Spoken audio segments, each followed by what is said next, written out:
I thought the worst part of the night was behind me. The shouting had stopped. The ambulance lights had faded down the street. The rain had finally slowed to a whisper against my apartment window. I remember leaning my forehead against the cool glass, telling myself it was over. Whatever that night had been, it was done. But then, just as I was about to turn off the lights and crawl into bed, there was another knock at my door. Before we begin, if stories like this touch your heart and remind you that kindness still exists in this world, make sure to subscribe, like, and leave a comment below. It helps our community grow and keeps the stories coming here on your channel name. Now let me tell you what happened that night, and why I'll never forget it. It had been one of those days that felt heavier than it should have. I'd lost my job that morning. Downsizing, they called it. Nothing personal, my manager said, not meeting my eyes. I nodded like I understood, but inside, I felt like the ground had disappeared under my feet. I drove home in silence, the radio off, my thoughts louder than any music. Rent was due in 2 weeks. My savings were thin. I had just moved to this small Ohio town 6 months ago after my divorce, trying to start over at 42. And now it felt like I was back at zero. That night, I wasn't in the mood for company. I ordered cheap takeout and sat on my couch staring at the TV without really watching it. Around 9 p.m., the rain started pouring. Thunder rolled across the sky like a warning. That's when I heard the first knock. It was soft at first. Almost polite. I ignored it. I wasn't expecting anyone, and I didn't feel like talking. But then it came again. Louder this time. I opened the door halfway. Standing there was a woman I had never seen before. She looked to be in her early 30s, her dark hair soaked from the rain, holding a little girl wrapped in a pink hoodie. The child looked no older than 5. "I'm so sorry to bother you," she said, her voice shaking. "My car broke down at the end of the street. My phone's dead. I tried a few houses, but no one answered. Could I use your phone?" Every warning my parents ever gave me flashed in my head. Don't open the door to strangers. Don't get involved. It's not your problem. But the little girl's eyes were red from crying. She was shivering. I hesitated for maybe 2 seconds. Then I stepped aside. "Come in," I said. "You're freezing." She thanked me over and over as she stepped inside. I handed her a towel and grabbed a blanket from my bedroom for the child. She called someone, her sister, I think, and explained the situation. Her car had stalled in the storm, and roadside assistance would take hours. While she waited, I made them hot chocolate. It felt strange, having strangers in my living room. But as the little girl's shoulders relaxed and she gave me a shy smile over her cup, something inside me softened. Her name was Ava. She loved unicorns and hated thunderstorms. She told me that between sips, her small hands wrapped around the mug. Her mother, Emily, kept apologizing. "You really didn't have to do all this," she said. "It's fine," I replied. Honestly, I needed the distraction. She looked at me for a moment, like she could see the weight behind my words. After about 45 minutes, headlights flashed outside. Her sister had arrived. Emily stood up, adjusting the blanket around Ava. "Thank you," she said again. "You have no idea what this means." I shrugged. "Just glad you're safe." They stepped back into the rainy night, and I closed the door behind them. That should have been the end of it. The night quieted down again. I washed the mugs and wiped the counter. For the first time all day, I didn't feel quite so alone. Helping them had distracted me from my own problems. I was just about to turn off the lights when there was another knock. My heart jumped. Who could that be now? I opened the door. It was Emily.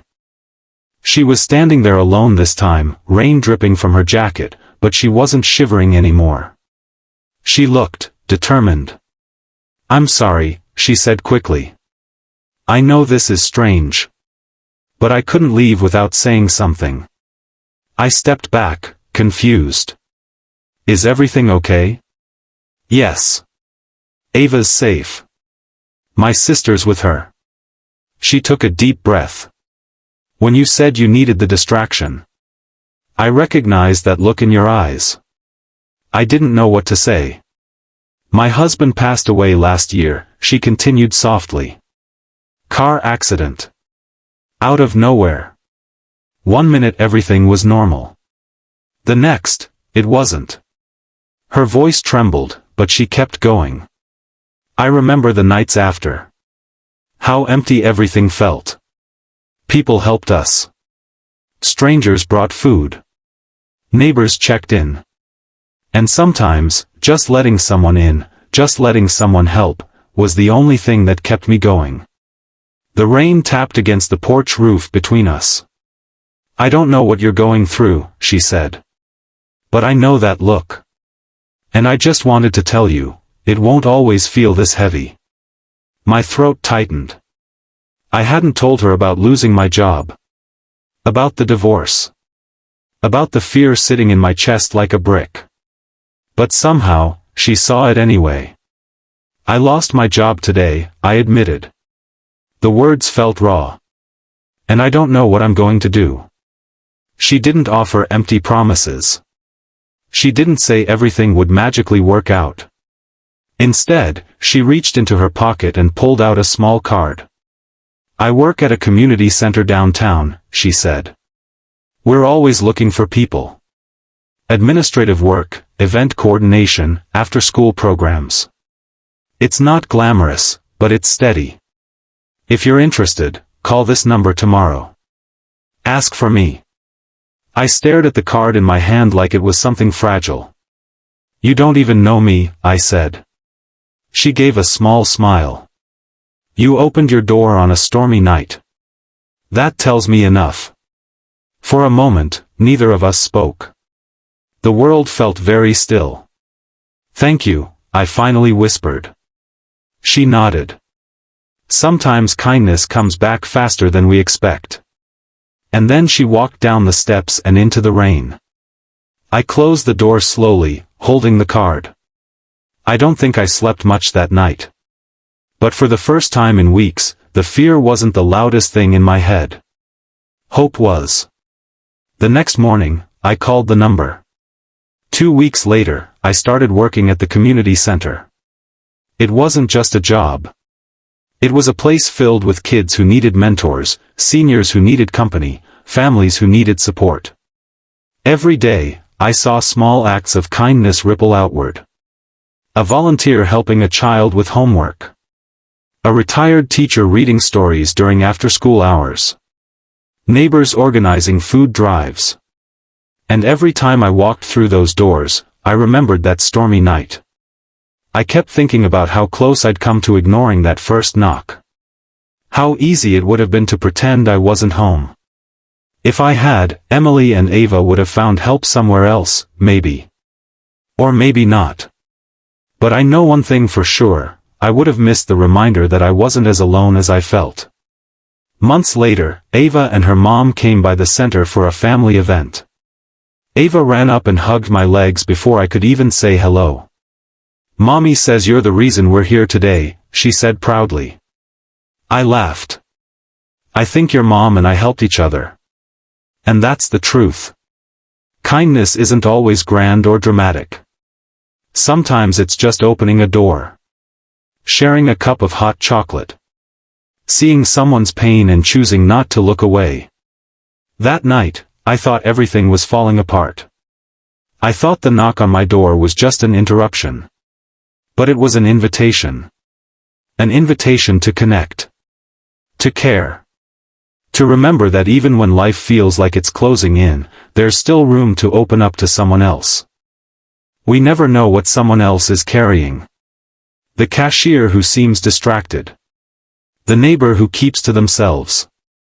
The coworker who's unusually quiet. A simple act, holding the door, making a call, offering a listening ear, might be the thing that shifts their entire week. Or their entire life. And sometimes, the person you help ends up helping you right back.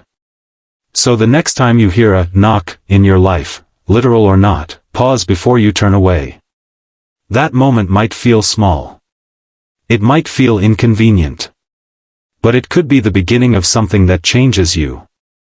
I thought last night was over, until she knocked again. And that second knock reminded me that kindness has a way of circling back, especially when we need it most. If this story moved you, share it with someone who might need a little hope today. Let's keep opening doors for each other. Because in a world that can feel cold and uncertain, a single act of kindness can still light up the darkest night.